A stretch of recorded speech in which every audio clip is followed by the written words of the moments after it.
بسم اللہ الرحمن الرحیم۔ پاک انفو پلس کے ناظرین خوش آمدید۔ طارق عزیز مرحوم نے عمران خان کے خلاف الیکشن بھی لڑا تھا، کتنے ہزار ووٹوں سے شکست دی تھی، وہ بات جو لوگوں کو یاد نہیں۔ پاکستان کے مایہ ناز ٹی وی میزبان، فنکار، ادیب اور شاعر طارق عزیز اب ہم میں نہیں رہے۔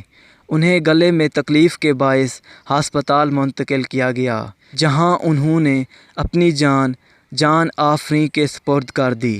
ان کی نفیس، باذوق اور خوبصورت زندگی کے ویسے تو کئی پہلو ہیں، تاہم انہیں ایک منفرد اعزاز یہ بھی حاصل تھا کہ انہوں نے ایک الیکشن میں موجودہ وزیر اعظم عمران خان کو شکست دی تھی۔ یہ 1997 کے انتخابات تھے جن میں طارق عزیز نے عمران خان کو شکست دی تھی۔ اس الیکشن میں انہوں نے نہ صرف عمران خان بلکہ پیپلز پارٹی کے امیدوار کو بھی شکست دی تھی، اور وہ 1997 سے 1999 تک رکن قومی اسمبلی رہے۔ 1997 کے انتخابات میں طارق عزیز نے عمران خان کو لاہور سے قومی اسمبلی کی نشست پر تقریباً 45,000 ووٹوں کی اکثریت سے ہرایا تھا۔ طارق عزیز نے مسلم لیگ نون کے ٹکٹ پر الیکشن میں حصہ لیا تھا۔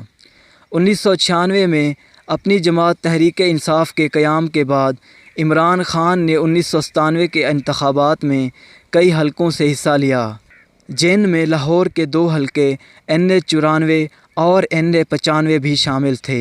NH94 میں طارق عزیز نے 50,000 ووٹ حاصل کیے، جبکہ PTI کے حصے میں 6,000 ووٹ آئے۔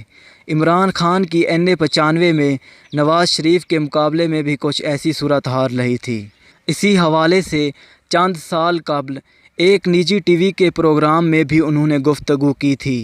دنیا نیوز کے پروگرام مذاکرات میں طارق عزیز سے میزبان نے سوال کیا کہ آپ نے 1997 کے انتخابات میں PP کے اہم رہنما اور عمران خان کو قومی اسمبلی کے انتخابات میں شکست دی تھی، وہ عمران خان کا پہلا الیکشن تھا۔ آپ کے خیال میں اس وقت ملک کے حالات کون بہتر کر سکتا ہے؟ طارق عزیز نے جواب دیا کہ ایک ایسا بندہ ہے جس سے مجھے امید ہو سکتی ہے، اور وہ بندہ عمران خان ہے جسے میں نے شکست دی تھی۔ مزید ان کا کہنا تھا کہ عمران خان ایک سچے انسان ہیں۔